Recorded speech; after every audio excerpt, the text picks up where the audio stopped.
Okay. Wait till he dings. I like that sound. You got this up, I say. Ding One early right and there. often, otherwise I'm just gonna start going overtime too. Okay, all right. I understand. All right. Wait. The Port of Houston is governed by an independent authority. The airport has its authority. Metro has a board. If passed, will there be an authority created to oversee and steward this effort? And who or what body will appoint and hold that body accountable? The body that's accountable is called the Houston City Council. They're elected every 2 years. They've got term limits of 3 consecutive terms. The mayor has proposed a Citizens Advisory Committee that would oversee and make sure that what Paul's talking about happens in terms of the citizens having direct input into the priority of projects. I want to remind you, we're talking about reconstructing the whole city. It's not like, well, if we go build the next 5 or 6 projects, then it'll all be fine. No, we're talking about a 20 to 30 year effort to rebuild a city that we've spent the last 45 years letting deteriorate under our feet. So if you don't think that the city council, all whom are elected on 2-year deals, are going to oversee it, I'm not sure what to tell you about that.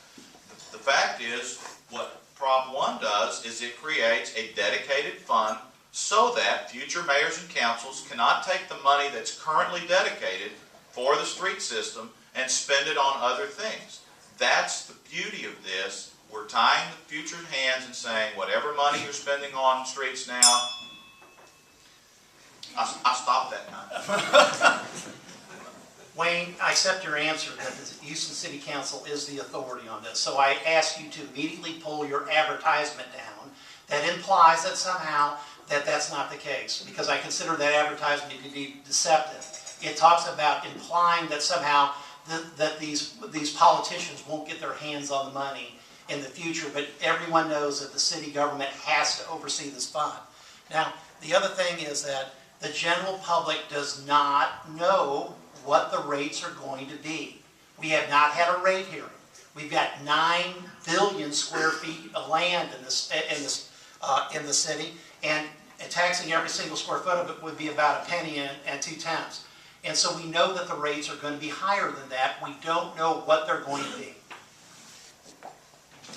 And this question is for Paul.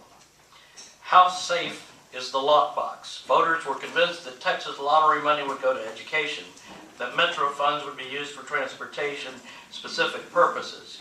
Existing water and sewer enterprise or dedicated funds have been siphoned off for other than their intended purposes. How can the public be assured that if passed, all of the money raised by this new fee will be used solely for the intended purpose? If anybody tells you in government that the money's going into a lockbox, it's a joke. Everybody here knows that, okay? The lotto and everything else. And let's assume that this lockbox is actually real. Well, it's a lockbox without a top, okay? Because we only know that it's a minimum tax or fee of $125 million. So even if we put this money into this lockbox, there is no top to it, okay? And when I look at what's going to happen to HISD, I look at what's going to happen to Second Baptist, I look at what's going to happen to anybody that owns commercial real estate, they're going to be paying tens of thousands of dollars a year on individual properties. The major organizations like HISD, $3 million a year. Now look, we've got a drainage problem. Great. We don't need to be taxing and plastering our ISDs and our churches and our charities with this tax. It's incredibly bad public policy. We've made that determination already. Let's go to places like Metro that owe the city hundreds of millions of dollars and get that money into drainage and streets right now, because it's sitting there. All the mayor has to do is say, you send me the money.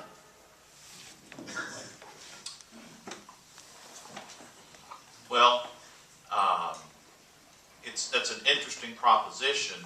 The fact is, the money's not just sitting around. And we've talked about the lockbox. I mean, actually, y'all remember who invented the lockbox? It was Al Gore. And I guess that's a good reference, Wayne. Right. No, I guess his inconvenient truth is, I don't know why everybody's concerned about the lockbox. And we can sit here and joke about it all we want. The city attorney has looked at this thing and said that these funds cannot be diverted. Now, I don't know about you, but I'm going to rely on what the city attorney is saying about whether the funds can be diverted over whether I think they can, or whether Paul thinks they can, just to be perfectly honest. The funds cannot be diverted. This is a way that we can make sure that we have the money in the system to build roads and drainage in the city into the future.